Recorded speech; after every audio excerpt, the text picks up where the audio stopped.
ಸ್ವಾಮೀಜಿನ ಪವಿತ್ರವಾದ ಪಾದಗಳಿಗೆ ವಂದಿಸಿಕೊಳ್ಳಿ. ಜಯ ಜಯ ಜಯ ಶುಭವಾಗಲಿ. ತಂದೆಯ ತಂದೆ. ಓ ದಿತಿಕುಲ ಭೂಷಣರೇ, ನಿಮ್ಮ ಘೋರವಾದಂತಹ ಭಕ್ತಿಗೆ ಮೆಚ್ಚಿ ಬಂದಿದ್ದೇನಪ್ಪ.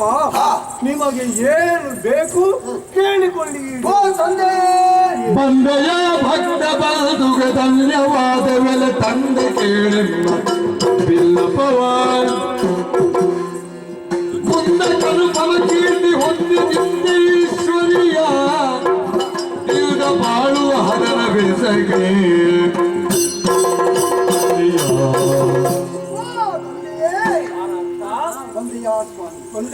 ಕೇಳಿದ್ದನ್ನು ಅನುಗ್ರಹಿಸ್ತೀರಾ ತಂದೆ? ಖಂಡಿತವಾಗಿ. ಈ ಪ್ರಪಂಚದಲ್ಲಿ ನಮಗೆ ಮೂವರಿಗೂ ಕೀರ್ತಿಶಾಲಿಗಳಾಗುವ ಹಾಗೆ ಅನುಗ್ರಹಿಸಬೇಕು. ಮಾತ್ರವಲ್ಲ, ಸಕಲ ಸಂಪತ್ತು, ಐಶ್ವರ್ಯ, ಆರೋಗ್ಯ, ಭಾಗ್ಯ ಇದನ್ನು ಅನುಗ್ರಹಿಸಬೇಕು. ಮೂರು ಲೋಕವ ಜಯಿಸಿ ಮೀರಿ ಮರಣವನ್ನ ಬದಿ ಚಾರುತರಪುರ ಮೂರನೇ ಸಗಿ ಬೇರೆ ಬೇರಾಗಿ ಸಹಸ್ರ ವರ್ಷ ಮಂಡಲಾಕಾರನು ಸಂಚರಿಸುತ್ತೀರ್ದು.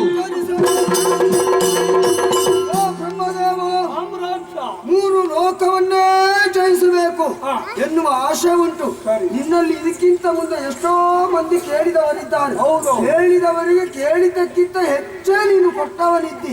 ಅಂತಹ ಕರುಣಾಮಯಿ ನೀನೆನ್ನುವುದನ್ನು ತಿಳಿದ ತಪಸ್ಸನ್ನು ಮಾಡಿದವರು ಈ ಪ್ರಪಂಚದಲ್ಲಿ ಅಂದ್ರೆ ಮೂರು ಲೋಕವನ್ನು ಜಯಿಸುವಂತಹ ಶಕ್ತಿ ಕೊಡಬೇಕು. ನಮಗೆ ಅನುಪಮವಾದ ಕೀರ್ತಿಯನ್ನು ಪಡೆಯುವಂತೆ ಅನುಗ್ರಹ ಮಾಡಬೇಕು. ಆಮೇಲೆ ಉಳಿದವರಂತೆ ನಮ್ಮ ಸಾಧನೆ ಇರಬಾರ್ದು, ಉಳಿದವರಿಗಿಂತ ಪ್ರತ್ಯೇಕವಾಗಿರ್ಬೇಕೆನ್ನುವುದಕ್ಕಾಗಿ ಕೆಳಗೆ ಭೂಮಿಯಲ್ಲಿ ಅಲ್ಲ, ಮೇಲೆ ಆಕಾಶದಲ್ಲಿ ಅಲ್ಲ, ಮಧ್ಯ ಪಥದಲ್ಲಿ ನಮಗೆ ಮೂವರಿಗೆ ಇರುವುದಕ್ಕೆ ಮೂರು ಪುರಗಳು ಪ್ರತ್ಯೇಕವಾಗಿ ನಿರ್ಮಾಣ ಆಗಬೇಕು. ಮಾತ್ರ ಅಲ್ಲ, ಆ ಮೂರು ಪುರಗಳು ಇದ್ದಲ್ಲೇ ಇರಬಾರ್ದು, ಅದು ಮಂಡಲಾಕಾರದಲ್ಲಿ ತಿರುಗುವ ಹಾಗೆ ಅನುಗ್ರಹ ವರುಷ ಸಾಸಿರಕ್ಕೊಮ್ಮೆ ಸರಿಪ ಮುಕ್ಕೊಳಲುಗಳು ಬಲ ಮೂರು ಮುಕ್ಕಾಲುಗಳಿಗೆ ಸರಿಪಂಚಿ ಕೈತರಲು ಎಲೆಗದಿವು ಸೋದರರು ಹರದಲ್ಲಿರುವಂತೆ ಹರಸಿ ನಮಗೆ ಮೂರು ಪುರವನ್ನು ನೀನು ಅನುಗ್ರಹಿಸ್ತಿ. ಅದು 1000 ವರ್ಷಕ್ಕೊಮ್ಮೆ ಸರಳ ರೇಖೆಯಲ್ಲಿರಬೇಕು, ಮೂರು ಮುಕ್ಕಾಲುಗಳಿಗೆ. ಯಾಕಂದ್ರೆ ಸಹೋದರ ಅಂತ ನಮಗೆ ಕಷ್ಟ ಸುಖವನ್ನು ಮಾತನಾಡುವುದಕ್ಕೆ. ಅಷ್ಟು ಮಾತ್ರವಲ್ಲ, ಈ ಪ್ರಪಂಚದಲ್ಲಿ ಮರಣವೇ ಬಾರದಂತ ವರವನ್ನು ನಮಗೆ ಗಣಿಗಳಿಲ್ಲ ಮನ ಕರಿವಾತು ಮುಡಿದ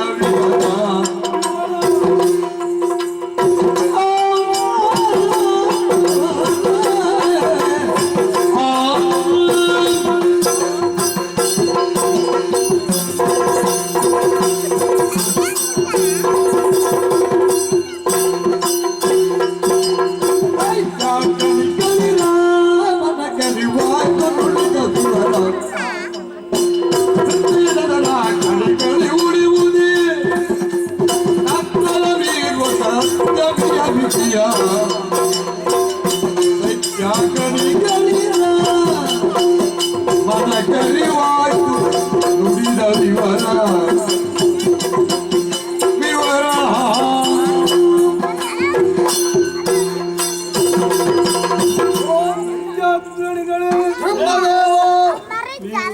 ಏನು ಕೇಳಿದ್ರಿ, ಯಾಕೆ ಕೇಳಿದ್ರಿ ಎನ್ನುವಂಥದ್ದು ನನ್ನ ಮನಸ್ಸಿಗೆ ಅರಿವಾಯಿತಪ್ಪ. ಅನುಗ್ರಹ ಮಾಡಿ. ಖಂಡಿತವಾಗಿಯೂ ನಿಮಗೆ ಮೂವರಿಗೆ ಮೂರು ಪುರ, 1 2 ಅನುಗ್ರಹ ಆಯ್ತು. ಬಂಗಾರ, ಬೆಳ್ಳಿ, ಕಬ್ಬಿಣ ಯಾರಿಗೆ ಯಾವುದು ಬೇಕು ಅದು ನೀವು ತೀರ್ಮಾನ ಮಾಡಿಕೊಳ್ಳಿ. ಇನ್ನು ಕೀರ್ತಿವಂತರಾಗಿ ಬಾಳ್ತೀವಿ. ನಿಮಗೆ ಯಾರಿಂದಲೂ ಸೋಲವಿಲ್ಲ. ನಾವು ಸಾಯಬಾರ್ದು. ನೀವು ಸಾಯುವುದಿಲ್ಲ, ಸಾಯಬಾರ್ದು. ಆದರೆ ಮರಣ ಬರ್ತದೆ. ಸಾಯುವುದಿಲ್ಲ, ಮರಣ ಬರ್ತಾರೆ. ನಿಮ್ಮನ್ನು ಯಾರು ಕೊಲ್ಲುವುದಕ್ಕಿಲ್ಲ. ನಾವು ಸಾಯಲೇಬಾರದು ಅಂತ ಬರೋಗಳು. ಸಾಯಲೇಬಾರದು ಅಂತ ನಿಮಗಿರ್ಬಹುದು. ಮೂರು ಮೂರ್ತಿಗಳಾದಂತ ನಮಗೇ ಒಂದು ಕಾಲದಲ್ಲಿ ಅಂತ್ಯ ಇದೆ. ನೀವು ಸಾಯಿ, ನಮಗೆ ನಾವು ಸಾಯಬಾರದು. ನಾವೇ ಬದುಕುದಿಲ್ಲ, ನೀವು ಉಳಿಲಿಕ್ಕೆ ಬದುಕಲಿಕ್ಕೆ ಆಗ್ತದಾ? ನೀವು ಬದುಕದಿದ್ರೆ ಉಳಿದವರನ್ನು ಬದುಕುವುದಕ್ಕೆ ಬಿಡುವುದಿಲ್ಲ ನೀವು. ಹಾಗಾದ್ರೆ ನೀವು ಸಾಯುವುದಿಲ್ಲ. ಸಾಯುವುದಕ್ಕೆ ಕಾರಣ ನೀವೇ ಆಗಿರ್ತೀರಿ. ಹಾಗಿದ್ರೆ ಏನೋ ಒಂದು ಮರ್ಮ ಉಂಟು ಇದರಲ್ಲಿ. ಅದೇನು?